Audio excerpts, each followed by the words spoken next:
As I'm sure you would have noticed, this is the 100th episode of the Sports Initiative podcast. We've been fortunate enough to have some excellent practitioners share their work and experiences with us. As a special treat for our 100th episode, we're going to look back at some of the best bits of the podcast and reflect on some of the brilliant topics and discussions that we've had. Can I personally say thanks so much for your engagement with the podcast, and here's to at least another 100 more. Oh, and make sure you share with friends and family. I hope you enjoy.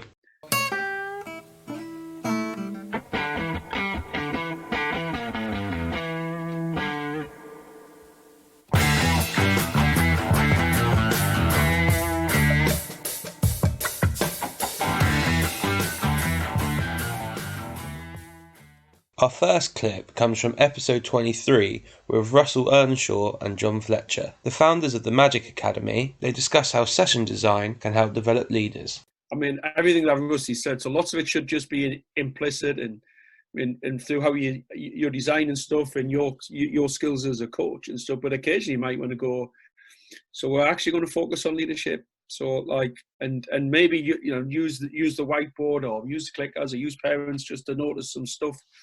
So we would the stuff we've been playing around with the younger ones within rugby we would call that like sort of general behaviour.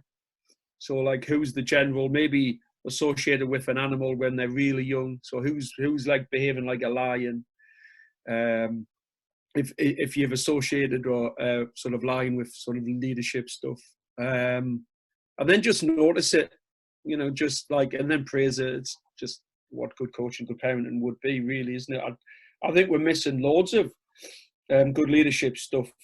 I do think we're preventing it, which is what Rusty sort of alluded to a lot. But I think there's some stuff going on that's going unnoticed. And actually, I had this chat with my youngest last night, who would probably describe himself as a good leader because he actually organises and he's talking a lot and he kind of gets the game and stuff. And I challenged him around, well, who else in your team do you think leads? And we came up with this other player who actually is really, really quiet, but actually leads in a different way. So I actually think we need to reframe what leadership is. It's not just always the kid that talks the most. Yeah, I like the stuff you've done, Fletch. And you talk about, well, what if the coach wasn't there? But the stuff you've done at the club around the wizard, the general, the medic, so actually understanding there's different versions of leadership in a team. Yeah, absolutely right. Just to bring it to life. And what we did, we scored. It was really interesting, Mike. So we had two teams. We kind of split them in terms of their sort of rugby ability. However, one team was really strong around this wizardry stuff, and the other one was really strong around this warrior stuff. So like, effort and interesting enough, actually, that was good because we then played a number of weeks, and it did impact on how we actually moved the squad around a bit. We tried to get a much better blend. So we had a team that full of kids who just grafted and worked really hard, and we had a team full of kids who were probably trying some stuff. And we didn't mix them up that well. We mixed them up and based upon probably actually the outcome of the match. How would this, how many tries would this team score compared to how many tries this team would score? And it did definitely impact what we did the week after. We swapped some people around. So we had a better blend of that general, wizardry, warrior, medic, and whatever the other one is. I can't remember. How did you bring those to the kids? Yeah, well, we just got... so I wrote them on the board and I said, what do these represent? And we kind of got there.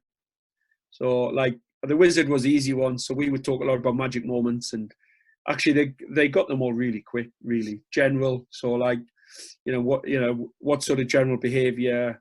Everybody point to who they think is a good general at this moment in time, type stuff. And then the coaches, we just referenced that bit. So we use that language. So we would say, oh, that's a great warrior moment, or Isaac, mate, what a warrior, and all that sort of stuff. And we measured it. So we got parents to measure it, and then we kept this tally, and we spoke about it at the end of the game.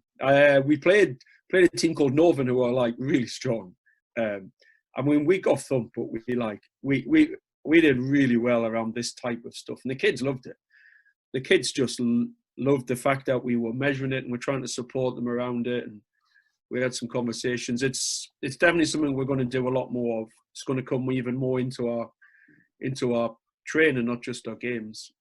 How important do you think the scaffolding side is? Because I see a lot of people talk about the decision-making side or the leadership side, and almost I feel like there two answers are either I have to tell them what good leadership or good decision-making is because then they've got no reference point, or I'm just going to leave them to it and let them try and figure it out.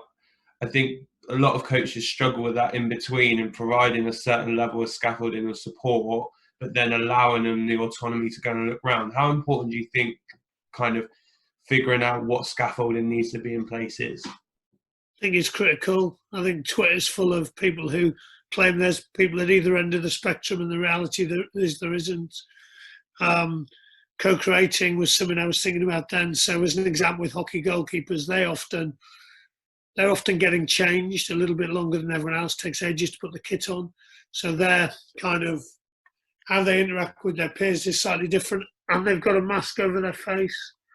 So they often wear a mask in huddles and they miss opportunities to connect. So Matt Ways, just started out, he just said, look, I co-create the sessions with the goalies. So immediately giving them much more opportunities to lead and to decision make and solve problems. And that's a real simple scaffold. It might be, as Fletcher said, a whiteboard, and actually we're going to just keep a record of the tactical kind of warfare that went on in today's session, and then we're going to reflect on that. So a whiteboard might give someone the ability to write some stuff when they might currently not feel comfortable saying some stuff. It might be, let's agree what a huddle looks like, or it might be actually Mike's team is going to do a huddle. Fletch, your team is going to watch Mike's huddle, and you're going to give them feedback on it. So it's all that type of stuff. And then from a decision-making point of view, for me, it's how can we understand what the kids have seen? And so there's a couple of things. Mike Ashford said to me and to you, Fletch, you can only see what you can do. So the reality is, if we want good decision makers, we need to make them really skillful. So Messi's probably a good decision maker, I would imagine. He's quite skillful, although it seems like he's making some bizarre decisions at the moment. And then in order to understand what they've seen, it might be actually freeze, close your eyes. Where's the person you would pass to if you got the ball? It might be replay. Look, do you want to have another go at that? Because actually it was a really good decision. Possibly wasn't good execution. Or actually, do you want to think about what are the decisions to make? Or it might be you scaffold into things like pauses. So like a timeout. Actually, Rusty, we need a timeout. We just need to chat about how they're defending, because we're not making good decisions on playing, but we've noticed that they're defending this way. So, yeah, I think it's what do we do before the session? It's what are the skills we use during, and then what do we use after? And Fletch works with Sarah Kelleher in England hockey, and she does a brilliant thing where they replay the best 5 moments of the session afterwards. So there's a great way to reinforce really good decision making, collective decision making, either in attack or in defence. So for me, it's what am I doing as a coach before the session? Is there some priming? Is there some meetings? Is there some stuff that could have happened? Is there a whiteboard? What am I doing during the session? What do the individual interactions look like? And then what am I doing after? And the last thing, actually, Fletch, we chatted about this the other day, and I don't know if you've had a chance to do it yet. I haven't. But what if we just ask questions of players next to players? So what if we asked Fletch, what do you think Mike saw? Or Mike, what do you think Fletch was thinking when he did that then? So we didn't ask the person directly, so we asked people around them, so we started to build connections between people. So there's my thought experiment for your first week back, Mike.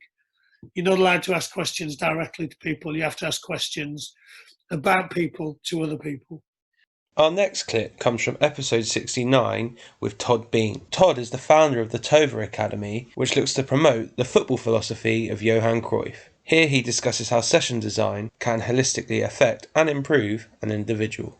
Most children show up to a field somewhere in England, somewhere in the United States, somewhere in New Zealand. They have a coach that pulls out the bag, balls and pennies and cones, and finds a patch of grass or dirt or cement and has to train a group of individuals. So we also want to make a distinction between these elite professional academies that have an amazing amount of resources and a unique agenda to develop professional players in a highly scrutinized environment.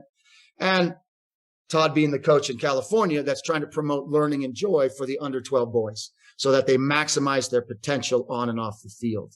It's a different agenda. So often we get seduced by taking a Pep Guardiola drill. We saw it on YouTube, which was really the physio's drill to rehabilitate a player or to work on fitness.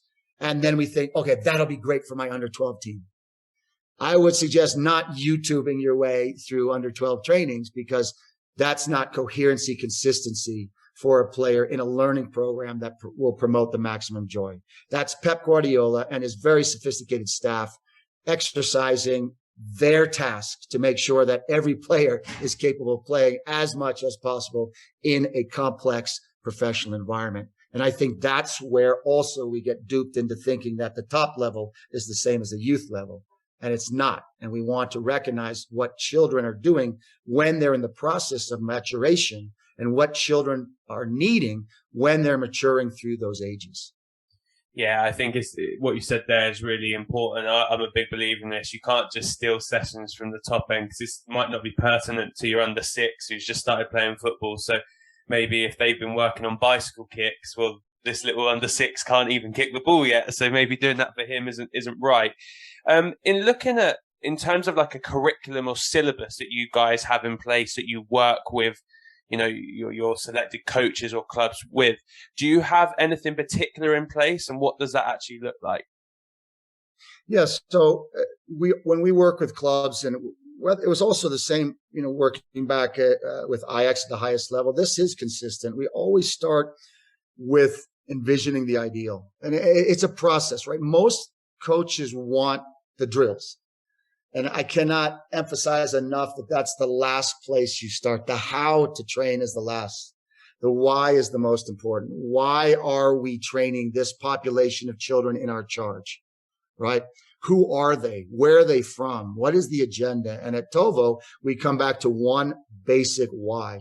We want to promote learning and joy. Now, that sounds so simple.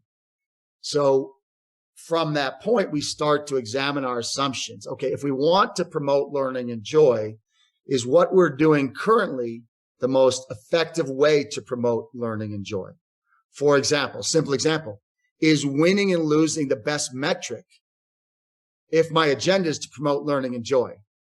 And I think it's pretty obvious, Mike, you see that it's not, right? If I can only promote learning and joy by winning and being at the top of the table, that makes the other 15 teams in the league have a very fruitless season, which is, of course, ridiculous. I've coached winning teams. I've been on winning teams. I've been on losing teams. I've been on mid-table teams. You can promote learning and joy in losing and tying and winning. Of course, we go to win, but it's ridiculous to suggest that if I'm coaching the under 12 girls here in Lake Tahoe, California, that the only metric of success is winning and losing. So we always start with, how can we then promote learning and joy? What is the best program, curriculum, methodology? And we believe that the way that we promote learning and joy is to be very clear about what it means to be an ideal footballer in this case. So we take those arduous steps of defining for our constituency, what does it mean to be an ideal footballer? In the case of Tovo, it means to be intelligent. It means to be competent in the skills required to play the game. And it means to be a person of great character, respectful, ambitious, dedicated, reflective, resilient, these types of words. And we literally share that rubric, if you will, that expectation, that standard first. And now I haven't even talked about getting on the field yet. We did this at Ajax, and Ajax had its own rubric, right? You do this in any club. If you take the time as a camaraderie of coaches to do this club-wide, then you have clarity. And when you have clarity of expectations, the clarity of standards, only then, in my opinion, can you build a curriculum. Only then can you figure out, with the 3 hours, 6 hours, 9 hours, 15 hours a week I have with the child, what should I be doing to promote learning and joy, to maximize their potential toward that ideal? And this is where we come back to curriculum. If we value, I'm not saying you value or anybody of your listeners value, but let's assume that we value, which we do, intelligence, the ability to scan your environment, make great selections, and execute that. Then my training exercises put together in a coherent curriculum should nurture intelligence every moment I have a chance to work with a child. It should nurture the competencies to play the game that you mentioned. And it should nurture the character to compete and cooperate. So when you get down the road into curriculum, you're basically in triage. From the millions of drills you could choose or exercises you could choose for an hour and a half session, which do you choose? Well, at TOVA, we choose the ones that nurture cognition, competence, and character. And the other 900,000 exercises available to me are just thrown in the bin or sent off to another club to use. So when you talk about curriculum, it's not about the exercises first. It's about why we're doing what we're doing for the constituents in our charge. What is the ideal player that we're trying to nurture? And what exercises that will form a curriculum over time best nurture those idealistic qualities? I found that 99% of the clubs never take the time to establish that ideal, to wrestle with those concepts, and to put it literally onto the same page so that every coach in that staff or on that staff, is working toward that ideal. And then by extension, can build a consistent, coherent program from, as you mentioned, 8 to 18. Most clubs worldwide do not have that in place. And that, for me, is a shame, because without that thought process, without the details in place, without that curriculum well flushed through the system, we are not maximizing the potential of any child in our charge, be it at a top club or be it a humble club in a remote part of the world. So that work is arduous. It's difficult. It makes us challenge our craft. But when we go through that process, the children benefit, and we ultimately reach our objective of promoting and learning and joy. I don't know if that makes sense, but it's not the drill you start with. No, right? it does 100%. Well, the way I'm taking it anyway, and correct me if I'm wrong, is actually remove the technical or tactical. So it's not a finishing the attack or playing out from the back. It's potentially looking at the characteristics you want from your players. So it may be, you know what, this 2-week block, we want to work on resilience. So we're then going to choose maybe technical and tactical practices that are going to really challenge the players so that they have to become more resilient. The next 2 weeks, maybe, like you said, spatial awareness. So we're going to pick and choose practices that filter into that. And I think that's a really nice way of almost reverse engineering a curriculum, rather than looking at the technical and tactical outcomes.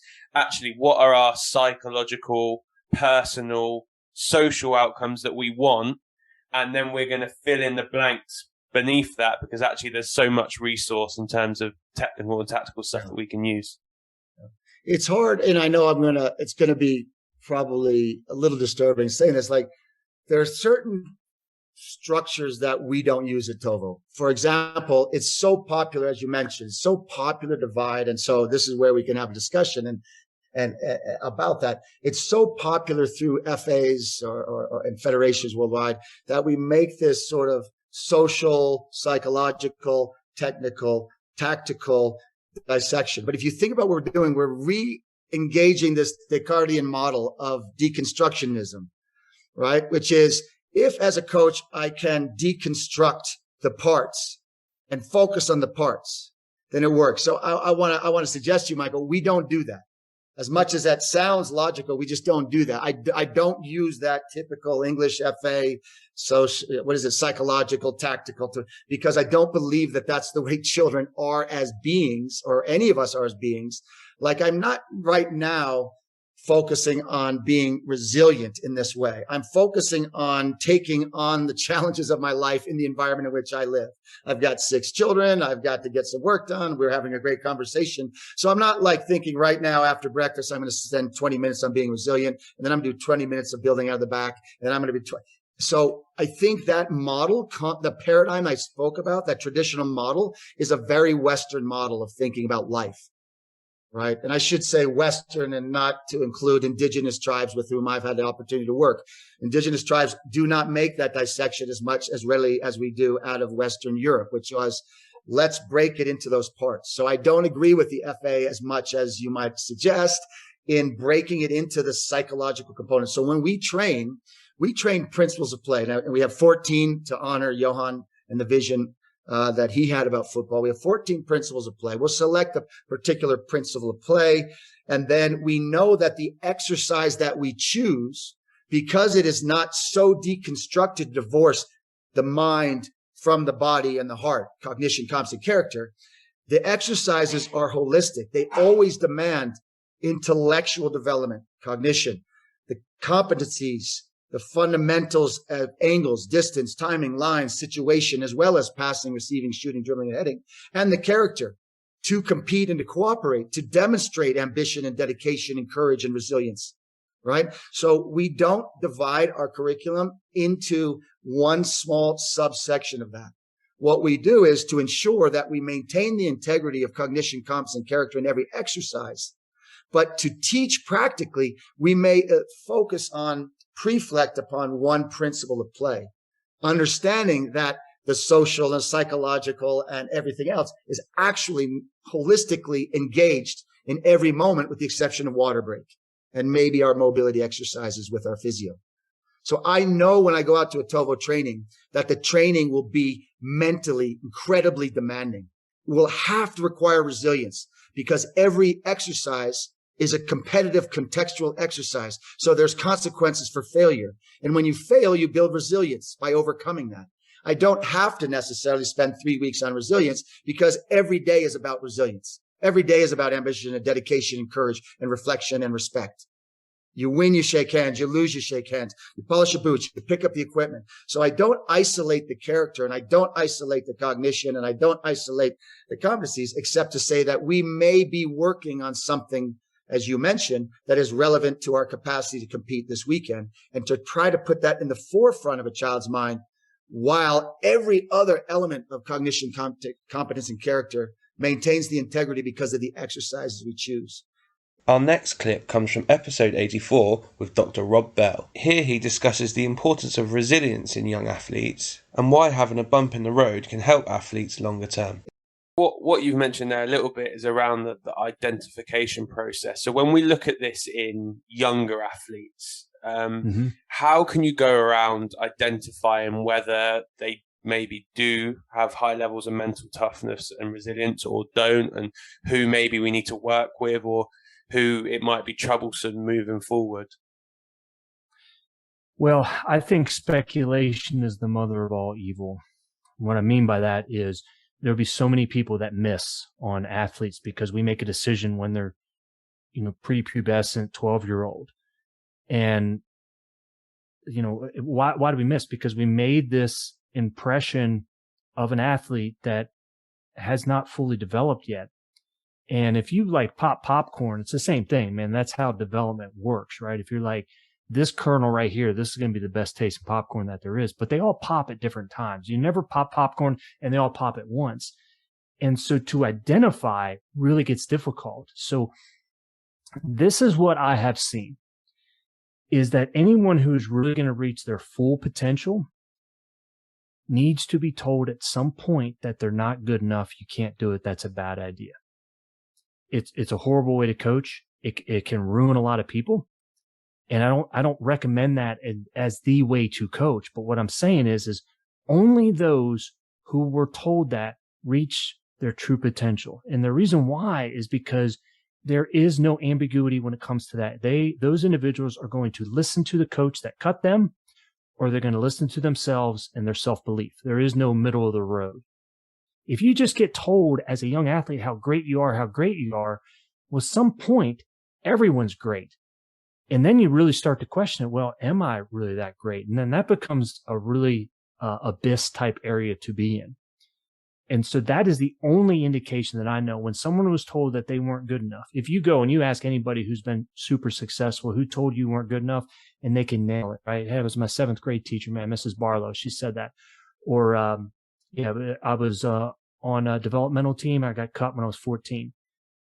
every single one of them have it, because there's no ambiguity when it comes to that moment. So it's like when it comes to identification, yeah, it's rude and it's crude, but this is what I look for. Individuals whose circumstance has toughened them up because there was no other option. They had to be successful. Were they told that they couldn't be good enough? And what type of adversity have they overcome on their path towards where they're going? And I always look for those athletes and individuals that are going to be hungry. There's nothing that can derail somebody who is determined, whose time has come, and that they believe in themselves. It's the unseen, though. We don't see it. And that becomes really difficult in terms of trying to identify talent. But those are a couple of the things I really look at. So why do you think it has such a profound effect or long-lasting effect on an athlete being told that they're not good enough or being cut? Well, because it negatively can affect so many people. When you're cut, when you're told that you're not good enough, the potential right there, what happens is that we believe it. Like automatically believe it. That person must be right. Maybe I'm not good enough. But then there's going to be somebody out of the shadows that comes along and says, man, you don't need to listen to that coach, man. You believe in yourself. And now they've got a different voice that comes alongside them. And that's the power of a coach. The power of somebody who's going to tell you you're not good enough. But then when you have somebody that's going to come alongside you, say, look, man, you got to keep working hard, stay focused on today. Don't worry about, the long-term stuff. Stay focused on the short term and just keep getting better.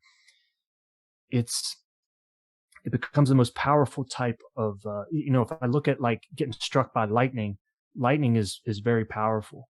And if you get that word of criticism by somebody that's going to be close to you, tells you you're not good enough, that's like lightning. But then what do we have on our houses, right? We have these lightning rods that can protect us from that lightning. So all it takes is that one person that's going to come alongside us and help coach us up through that. Why do I think it's the most powerful? Because there's just no ambiguity. You cannot be in the middle when it comes to that. You can either believe that negative voice that tells you're not good enough, or you can believe in yourself. There's no middle of the road when it comes to that. That's why I think it's so powerful. And do you think there's any way to prepare an individual to be ready for that moment so that they can get through it and overcome it?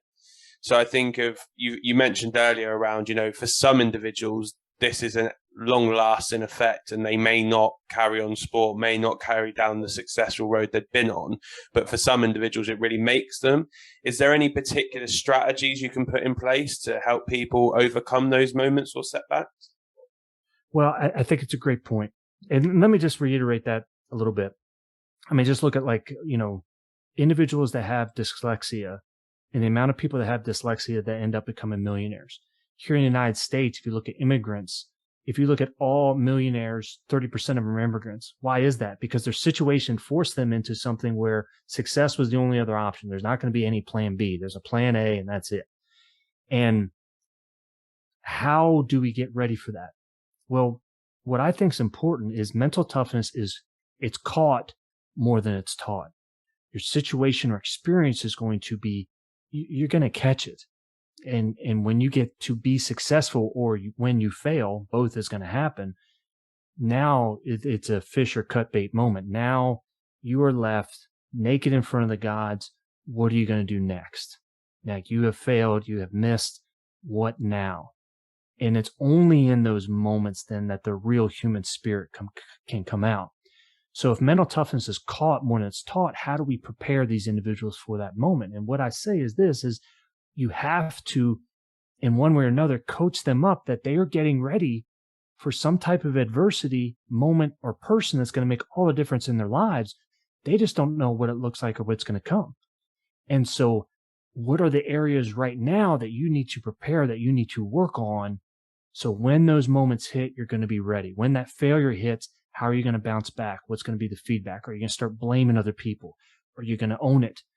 And those are the sort of things that I think that we start to, coach them up on, because when those moments hit, it's too late to prepare. Like, they have to be ready. And that's the only part. And that's where like the mental game becomes so important, because if we wait till there's a real problem, it's too late. Then then they get caught kind of in the abyss and the washing machine of development and kind of get spun out.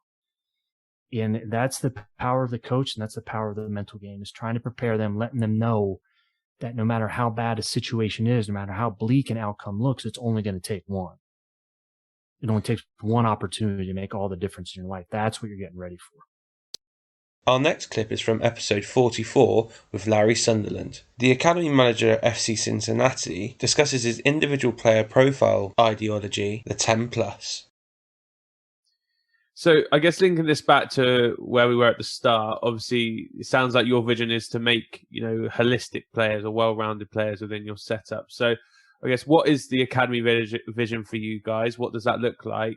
And then in those first, you said 30 days, what did you do in those first 30 days to try and make your academy set up it for a positive environment for when them players did begin to come in? So I tend to believe, I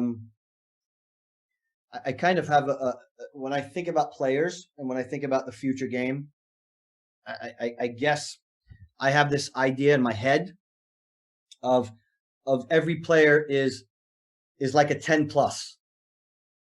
Okay. And I'm using the number 10 because I think about a player who's comfortable on the ball, who's a good decision maker, who can break lines on the run, good range of passing, right? And that can play somewhere in the middle of the park, right? That can play with 360 degrees. Okay. So when I look at players and when I think about developing players, I think about every player, regardless of what position they're playing in, they have to have some of those characteristics of a 10. And I believe that's where the modern game is going. And you can see it with inverted fullbacks, right? Our 2 and our 3 are not just playing on the wide areas anymore. They're coming to the interior of the field and they're playing as essentially central midfielders, right? We have our center backs now breaking the line on the run, drawing out pressure to play through lines. That's some roles of a 10, right? Some profiles of a 10. You're looking at goalkeepers. You're looking at goalkeepers spraying the ball around the park, right? Having some elements of a 10. So when I look at building out a roster, or I look at building out a team with this idea of tactical flexibility, right? I need to have players that can function as a 10 wherever they happen to be on the field, right? So one of the first things I do, and to take a step back, that doesn't mean I want all 10s.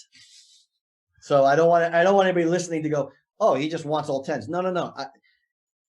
I want characteristics of a 10 in every position, but then there are going to be some physical profiles, some technical profiles that put players in an area of the field.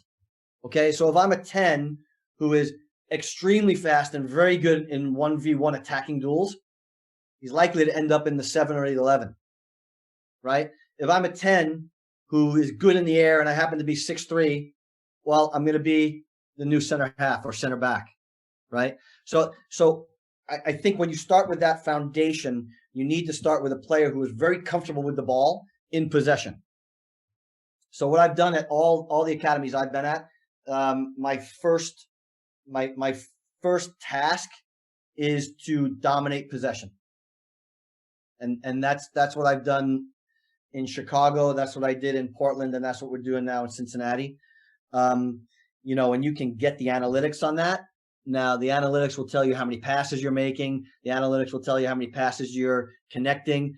And unfortunately, the analytics will also tell you where you're connecting those passes, right? So I found when I've started all of these projects, we've dominated possession in our own half, So then that gives me the building blocks of where I want to go next and how we want to play more forward-thinking possession, right? How we want to create more opportunities going into the final third.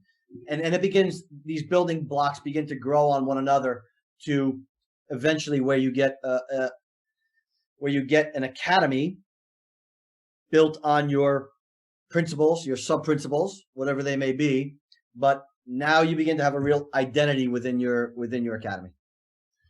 So would you look for coaches that are committing to do that when you were looking to fill out kind of your staffing positions in Cincinnati? First, I look for the coaches that will fit the environment and the culture, and that are developers. That's what I want to talk about first and foremost when I speak with individuals to come in and work here. I want to find out what they believe as people. I want to find out the type of people they are. I want to find out what they think about development, because in my mind, there's a lot of different ways to do this, but you can't do it with the wrong people, right? You have to have the right people. I think if you get the right people with the right mindset, you can do anything. And I'm in this to learn as much as anybody in my organization, right? So I first start with getting the right people that are open-minded, that have a growth mindset, that want to be developers, and that want to grow, want to learn. So that's my starting point. And then I feel as though I want to have a flavor, and I want my flavor to be different, right? I want to have coaches on staff that are in different places in their careers. I want to have coaches on staff that bring different ideas. I want to have coaches on staff that have different playing backgrounds or no playing background. So I'm all about that, because I think all those different pieces coming together make us better, right? Because if we get the culture right, it's very easy to challenge one another with different ideas. So I think I've certainly passed on coaches that I think are fantastic coaches to go with coaches that I think have a long way to go. And I've gone with the coaches that have a long way to go, because I think often as you're growing, other people grow along with you. And I think that's the beauty in the process. So obviously you get those types of people in your environment, and you're in a melting pot, if you like. So then how do you transmit those messages to the players in terms of, we want to dominate possession, we want you to all be comfortable in whatever position you're in? Do you have like an academy philosophy that you've put together that the players are aware of, or the coaches kind of work through? What does that look like? Yeah, we all work off the same playbook. But I don't dictate what the coaches do within the playbook. So the playbook gives you a framework, but then the coaches have the freedom to experiment and be creative within that framework. So I often find it contradictory when we talk about developing creative players. Right. And unfortunately, I think too often when we think about creative players, we only think about the 1v1. And I think that's a mistake. I think there's creativity in small groups. There's creativity in large groups. There's creativity individually. And I think sometimes we miss that. But we speak about developing creative players. And then we take our coaching staff and we say, okay, Monday, do this session. Tuesday, do this session. Wednesday, do this session. And as a coach, I sit there and I say, boy, does this director really trust me? Does this director really value me if he's telling me this is what I have to do all the time? It's no different than a player. I have to trust a player. I have to let a player know that I value him. I have to let a player know that I have confidence in him, and I have to accept that he's going to make mistakes. We have to embrace that and grow from that. So you have to do the same thing with your coaches, right? The same thing. So we have a framework. We have our principles, which are very general. And then we have our sub-principles, which are very specific. And our principles and sub-principles are in place to essentially make sure that at the end of the process, you and I understand or see the game in the same way from these core principles and sub-principles that don't change whether we're playing direct or whether we're playing indirect. So that's kind of our philosophy and our model within our academy. In this clip, we're going right back to the old school with episode 5, which, believe it or not, was pre-COVID. Here, former GB judo player Tom Reed discusses the unique individual development practices in judo, in which after international competition, all players will then hold a training camp. Obviously, when you're in training partners, you all have your own weight categories and stuff as well. Assuming you probably need to fight people similar weight class to you. Yeah. But obviously, you then, I guess, if you're both of a good level, kind of competing against one another to then progress or selection or that type of stuff. So how does that dynamic work? Yeah. Coming from like a team sport, I'd find that really hard to go against the same person day after day after day and then not be any clashes or... It's a unique part of judo, I'd say, not just within the club environment, but also on a world scale. So we're a funny sport in that we will do a competition. So, for example, the Paris Grand Slam that I talked about earlier. Big competition, really important. Everyone is there to try and win Olympic qualification points to go to the Olympic Games. It's one of the biggest and most important things that they'll do to get to the Olympic Games. After that tournament on Monday, so they fought on Sunday. On Monday, there's a training camp, and everybody fights and trains together. It's really, really unique and quite a cool part of the sport. So it's like, imagine you got all the best players from Southampton and different Liverpool and all these teams, and they have a match and then they train together the next day. Cup, you know what I mean? It's really, really unique. But it's such a part of the sport that it doesn't feel odd to us at all. And I guess it's a battle of like strategy in terms of who can use it best to their advantage. So you go to those training camps, fight your rivals, and try things, experiment with new strategies, take information from the fight. I'm sure they're trying to do exactly the same thing to you. So it's great. We enjoy training together. There's a really good camaraderie around with your rivals and teammates, and even if you're fighting for the same spot or fighting against that person for qualification, there tends to be pretty good camaraderie and friendship. I think because partly the sport's just a tough sport and not a glamorous sport in terms of the prize money and all that stuff. So there's that sense that everyone's in it together. But yeah, in the club environment, it's probably a little bit harder in the club environment.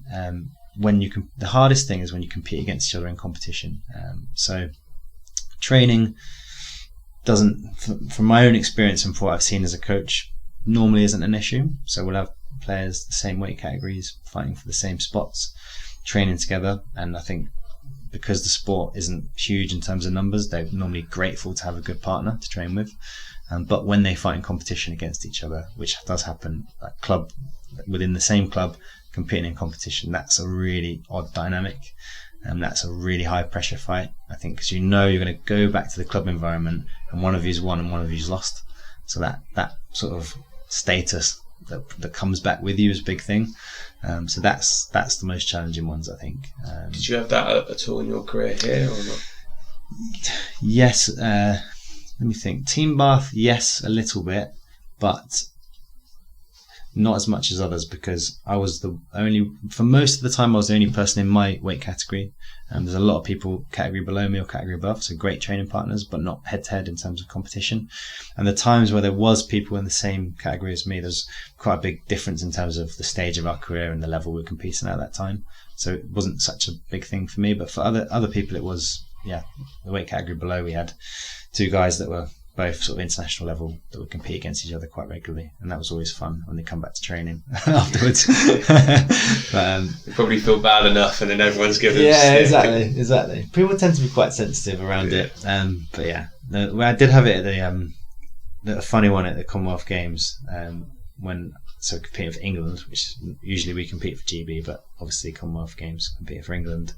I shared a room with the guy that I was the other England fighter in my category, and then we fought in the final and he won. And then we had to stay in the Commonwealth Village for another week together afterwards, in the same room. So that was okay. It was fine. Like I don't know if it would have been different if I'd won, but it was okay. But it's I guess it's character building part of the sport. You have to deal with it. Take out the ego side of it and keep it on the mat as much as you can, which some people are better at than others, I guess. And so would you during these camps, or like you said, just after Paris Worlds and stuff, would you teach each other techniques that maybe it's, say for example, you're going against someone that you knocked out in the semi-final, for example, with a particular technique, like, how did you catch me? Is that something that you would do that knowledge share, or? I think it's bits and pieces, probably not to that much of an extent. I think if you've got an advantage, you'd want to keep it, and if you felt like that was the key advantage as well over that person, you probably wouldn't want to share it. But in general, you would share a lot. But it depends on how close things are and the situation. I think as a group now, for example, these guys, we do sessions. We do normally 30 minutes coach led and then 30 minutes player led, where they work on their own stuff, and they do teach each other stuff all the time. And there's things that they are in tune to that we as coaches wouldn't be as in tune to, because we're not in the thick of the sport as much. There's other things that we would see that they wouldn't see because we have that overview. So it's really good for them to teach each other and some of the nuances of different techniques. Whether that's something that's always taken place. It's more so now. As in with them taking ownership of part of the session or learning. Yes, but it's happening more now, I would say. So when I was training here before the 3 years that I was away, we did little bits and pieces of that. And I think the time that I was away, that changed quite a lot for whatever reason. So Adam came in as an assistant coach, so maybe he was part of that change. And by the time I came back as a coach, I was told, this is kind of how we do it now, which I think is great. So I really bought into that, and it's something that I think we'll continue with. So yeah, we did bits and pieces of it before, and I think most clubs will do bits and pieces of it, but it's something that we do. Yeah, we do it regularly now. I'd say not with a sparring session, but with a technical session. Pretty much every session we'll do it, and I think it's been really, really effective. I think the players like it as well, because when you're training full time, even though you're training twice a day, it's surprising how little time you get to work on the things you want to work on if it's coach led all the time, because we're trying to coach 30 people who are all at different levels, different styles of judo.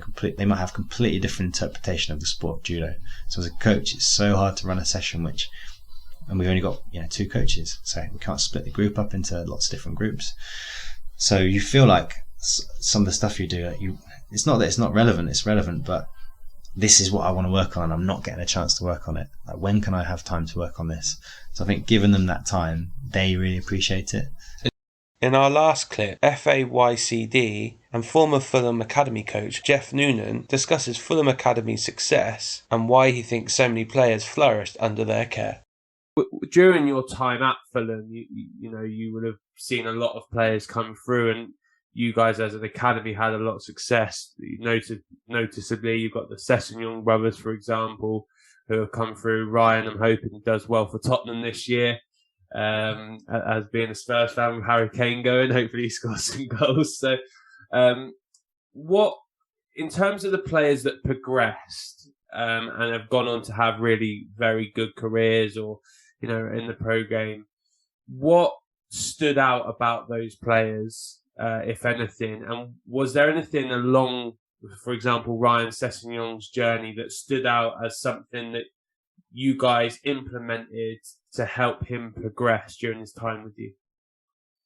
Yeah, it's a great question, and I often reflect on my time there and what we did and what would I change, what wouldn't I change. I think one of the first key things actually is, and it ties in with your role now. People always say you need good recruitment, but actually some of the players that we brought in who've gone on to have great success, we weren't in a struggle with other clubs to sign, certainly at 9s and 10s. But actually, I think, yes, it's important, but the whole thing about, the best players at 8s, 9s and 10s are always the best players, that didn't pan out. The biggest thing we had, I think, was the staff. We had lots of staff who loved coaching, loved working with players, and loved being in the actual job they were in. So we had some movement specialists. We had a really good movement program at the time, which linked it really well to football. And they were football coaches, but with a real interest and passion in movement. And I just remember the sort of energy and enthusiasm and excitement of an evening at the sessions. There was, kids celebrating goals. There was excitement, there was noise, there was a buzz to it. So staff who loved the roles and had an energy and a commitment about them, even though they were part-time at the time, because at that time in the industry, a lot of the roles were part-time. So I think that was a really big key feature of it, that, there was a real connection between staff and players. I think the games program we developed was a big key feature of it. Some of the players now who've gone on, they would look at the number of tournaments they would have experienced through the Premier League games program, but also foreign tournaments. We would have had a big games count of, anything from 80 back to the 80 to 120 games a year. Lots of training games that we did of evenings. So we had that. We had futsal in the program.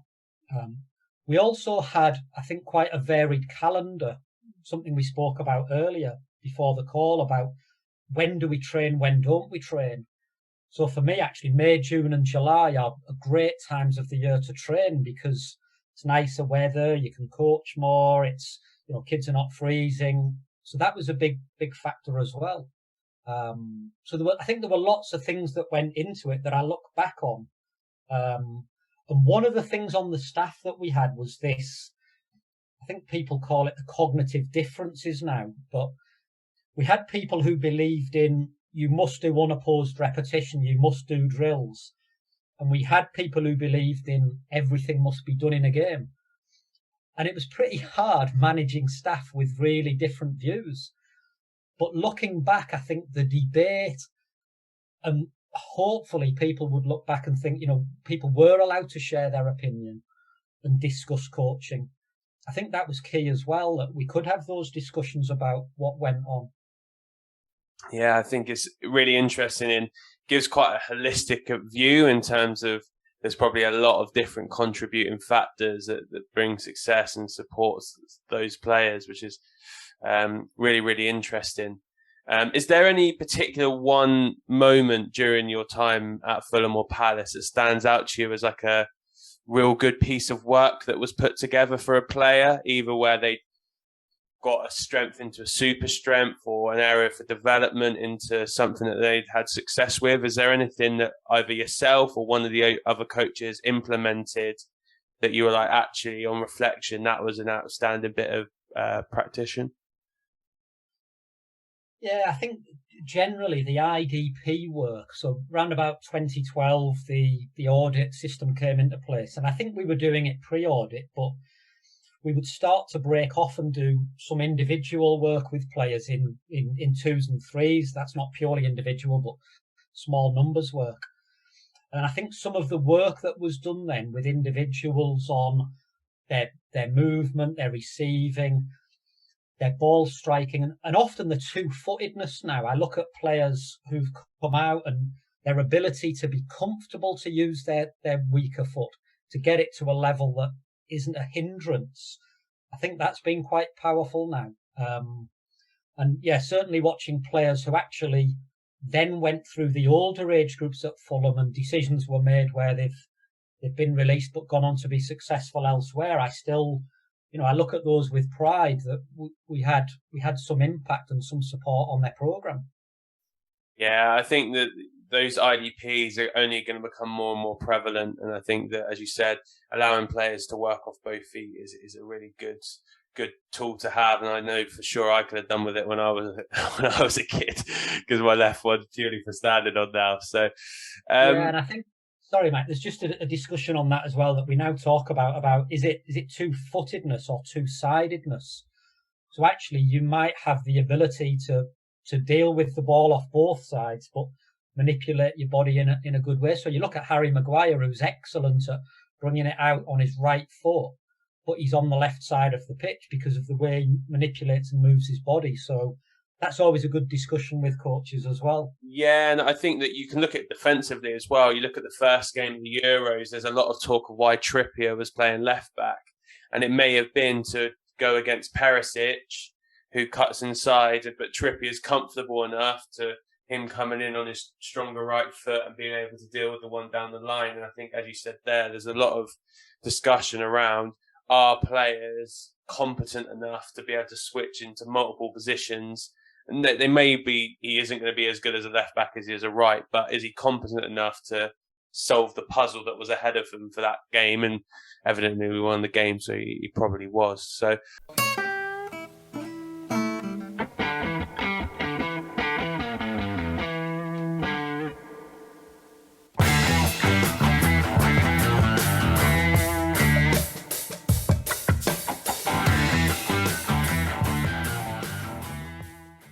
thanks for listening to the Sports Initiative podcast with me, Michael Wright. Please remember to follow us on Twitter, Facebook and Instagram at the Sports Initiative Podcast, and share this podcast with friends and family.